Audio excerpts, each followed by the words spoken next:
Hello बच्चों, स्वागत है आपका मेरे YouTube चैनल पे।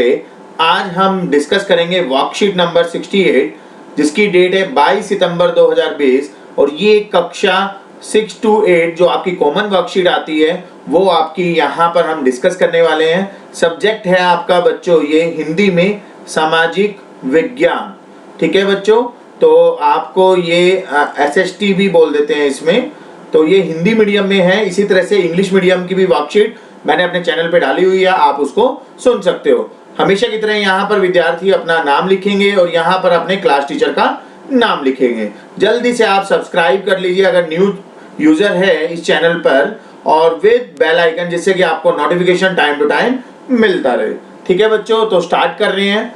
प्रधानमंत्री की शक्तियां और उनकी डिटेल के बारे में यहाँ पर बताया हुआ है। जैसे कि हमारे देश में प्रधानमंत्री सबसे महत्वपूर्ण राजनीतिक संस्था है। प्रधानमंत्री का जो चुनाव होता है वो प्रत्यक्ष नहीं होता। ठीक है बच्चों, लोकसभा में बहुमत दल गठबंधन के नेता को राष्ट्रपति प्रधानमंत्री नियुक्त करता है। लोकसभा का जो इलेक्शन होता है बच्चों, इलेक्शन होने के बाद जो बहुमत में आता है, मतलब सबसे ज्यादा वोट जो होती है या गठबंधन के थ्रू जो आते हैं, वो राष्ट्रपति जो है प्रधानमंत्री को नियुक्त करते हैं। तो इस तरह से ये चुनाव होने के बाद प्रधानमंत्री को नियुक्त किया जाता है। यद्यपि प्रधानमंत्री संसद के किसी भी सदन का सदस्य हो सकता है। जो प्रधानमंत्री संसद के जो किसी भी सदन का सदस्य हो सकता है, ऐसा नहीं है कि वो इसी सदन का होगा या दूसरे सदन का होगा। तो उसके बाद बच्चे पढ़ते हैं हम यहाँ पर प्रधानमंत्री की शक्तियां क्या क्या होती है। ठीक है, प्रधानमंत्री सरकार का मुखिया होता है। जो सरकार है हमारी, उसका बिल्कुल सबसे ऊपर जो होते हैं वो प्रधानमंत्री जी ही होते हैं। वह कैबिनेट की बैठकों की अध्यक्षता करता है। कैबिनेट की जो बैठक होती है उनकी अध्यक्षता जो करते हैं वो प्रधानमंत्री जी होते हैं। वह विभिन्न विभागों के कार्य का समन्वय करता है।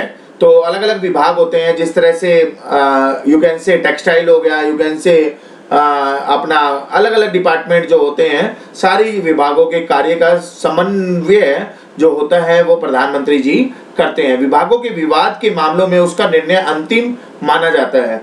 जो भी विवाद होते हैं, जो भी प्रॉब्लम आती है, उनके मामले में जो भी डिसीजन लेना होता है वो प्रधानमंत्री जी ही माना जाता है। उन्हीं के द्वारा निर्णय लिया जाता है। सारे मंत्री उसके नेतृत्व में कार्य करते हैं। सारे के सारे मंत्री उसी के हिसाब से कार्य करते हैं। जब प्रधानमंत्री अपना पद छोड़ता है तो पूरा मंत्रिमंडल इस्तीफा दे देता है। प्रधानमंत्री जी जैसे ही पद छोड़ेंगे, जैसे कि आपको पता ना हो तो मैं बता दूं, प्रधानमंत्री जी का जो टाइम पीरियड होता है, जो प्रधानमंत्री जी बनते हैं वो आपके 5 साल के लिए बनते हैं।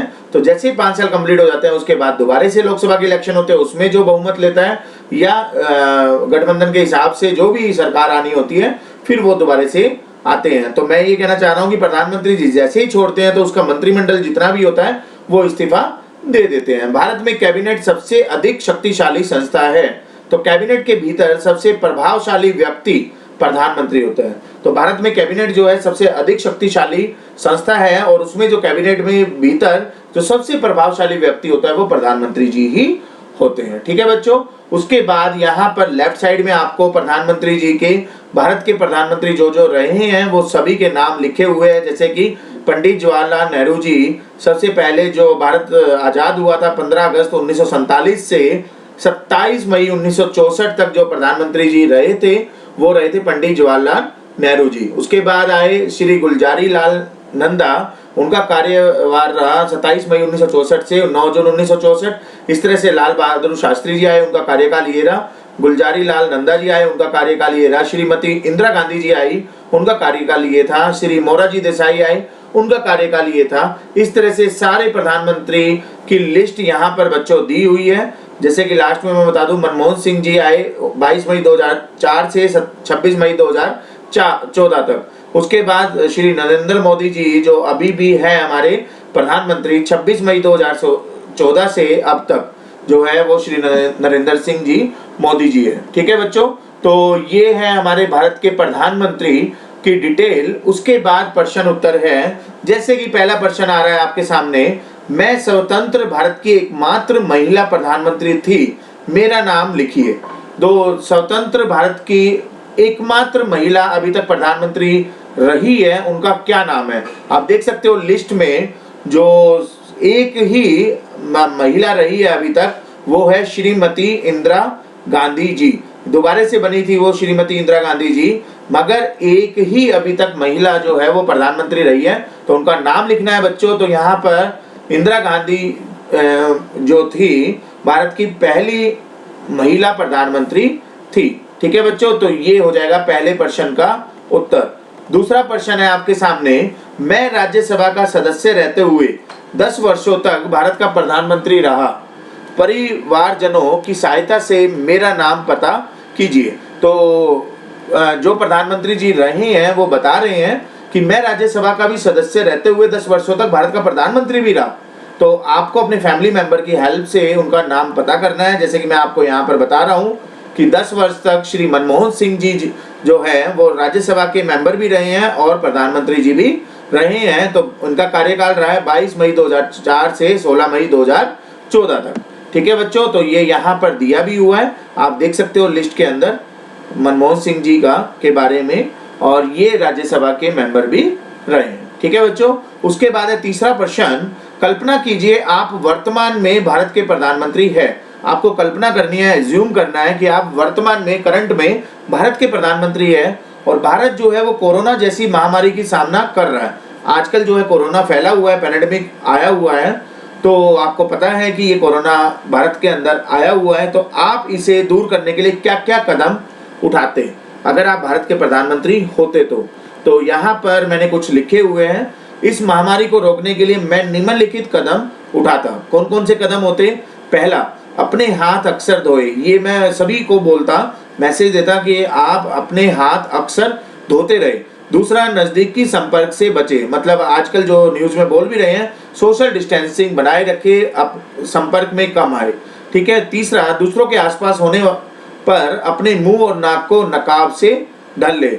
मास्क आप बिल्कुल ढक के रखें, जिससे कि दूसरे के आसपास अगर उनको भी कोरोना है तो आपको एटलीस्ट कोरोना नहीं होगा। मुंह और नाक मेन चीज है, उसको आप ढक के रखिए।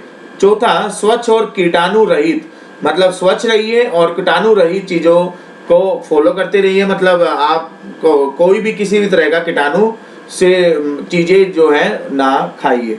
ठीक है। पांचवा है, अपनी सेहत का हर रोज निरीक्षण करें। आपकी सेहत कैसी है, कोई जुकाम तो नहीं है, इस तरह की कोई प्रॉब्लम तो नहीं है, इसका निरीक्षण जरूर करते रहें। तो इस तरह से मैं मैसेज देता कि अगर मैं प्रधानमंत्री होता तो। ठीक है बच्चों, तो ये तीसरे प्रश्न का उत्तर हुआ आपका। चौथा प्रश्न है, अपने प्रिय प्रधानमंत्री के संदर्भ में अपने परिवारजनों से कुछ अन्य जानकारी एकत्र कीजिए और उस पर एक लेख लिखिए।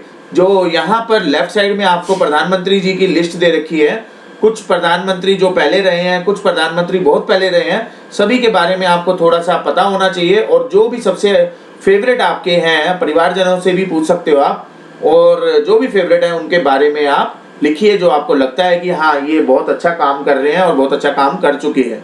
ठीक है बच्चों, तो यहाँ पर जैसे कि मैंने लिखा है, नरेंद्र दामोदर दास मोदी जी का जन्म जो है 7 सितंबर 1950 को हुआ था। भारतीय राज्य गुजरात के मैसूना जिले के वडनगर नामक शहर में हुआ था। ये डिटेल आपको लिखना है, जैसे कि ऊपर प्रश्न में बोला गया है। अपने बचपन के दिनों में वह अपने पिता के साथ वडनगर रेलवे स्टेशन पर चाय बेचा करते थे। जो प्रधानमंत्री दामोदर दास मोदी जी जो है, नरेंद्र दामोदर दास मोदी जी, ये जो है अपने पिताजी के साथ वडनगर रेलवे स्टेशन पर चाय बेचा करते थे। बाद में उन्होंने अपने भाई के साथ अपना स्टॉल चलाया। जो चाय जहाँ पर रखी जाती है, स्टॉल लगाया जाता है, तो उसको बोलते हैं बच्चों स्टॉल। बाद में उन्होंने अपने भाई के साथ एक स्टॉल चलाया। यही कारण है कि नरेंद्र मोदी को चाय वाला के नाम से भी जाना जाता है। इसी कारण जो है नरेंद्र मोदी जी को कई बार चाय वाले के नाम से भी बोल देते हैं, जो एक चाय विक्रेता है और जो भारत के प्रधानमंत्री बने हुए हैं और बन भी चुके हैं पहले। ठीक है बच्चों, तो ये है पूरा का पूरा नरेंद्र दामोदर दास मोदी जी के बारे में पूरा डिटेल मैंने यहाँ पर लिखा। तो ये प्रश्न आपको आंसर कोई भी लिखना है, जरूरी नहीं है कि इन्हीं के बारे में, कोई भी जो भी आपको फेवरेट लगते हैं अपने, उनके बारे में आप यहाँ पर लिख सकते हो। ठीक है बच्चों, तो जल्दी से इसको लाइक करिए, न्यू यूजर है तो सब्सक्राइब जरूर करिए और फाइनली इसको ज़्यादा से ज़्यादा शेयर करिए जिससे कि वर्कशीट सभी टाइमली कंप्लीट कर पाए। तो इसकी इंग्लिश मीडियम भी मेरे चैनल पे है तो आप उसको देख सकते हो। मिलेंगे नेक्स्ट वर्कशीट नेक्स्ट वीडियो में। अभी के लिए थैंक यू।